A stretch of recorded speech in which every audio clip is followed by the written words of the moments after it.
This is Dr. B's Weekly Psych.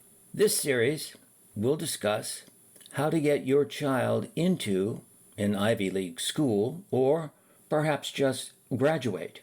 But the title may be misleading because it focuses on the basics of life, which is human motivation. The title, Backstairs and Love Affairs. Ah, the quick and dirty. As the title indicates, something sinister or possibly nasty. I've always contended that the human being is motivated primarily by lust and fear. Fear keeps us alive long enough to procreate the species. Lust? Well, lust and fear each deal with immediate gratification. But immediate gratification is a child's game that one must grow out of. It is the crib we are born with in order to survive on this planet as naked and defenseless suckling mammals. The human being is a unique animal because we are the few that are actually born defenseless. Research has it that our brains, in order to fully develop, must fully develop outside of the womb. Hence, we are born what one would call with prematurity. Unless the human being learns delayed gratification, they will never be joining the harvest season of life. It is the bridges we learn how to build across the rivers of life, and not the walking across the bridge that builds the self-esteem of living.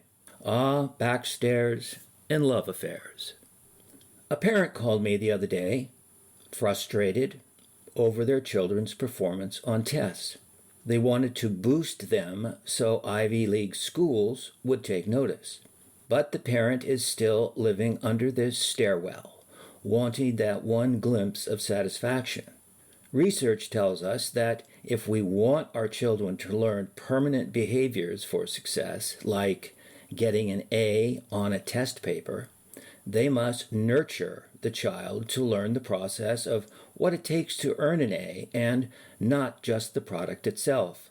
It falls into the same old adage that says, if you want a child to survive long after we are departed from this planet, we should have taught the child how to fish and not just give them the fish.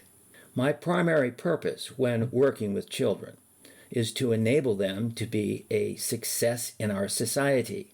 And I am using the word children as any human that has not yet learned how to catch their own fish. So, during the school years, it could be 7 years to 17 years old. In the corporate world, as an industrial psychologist, the ages range from 25 to 45. Well, let's face it. If they haven't learned how to catch their own fish by that time, the corporation will impose the real reality show of life upon the individual and fire them. Then they exist under the motto, sink or swim. But you know what?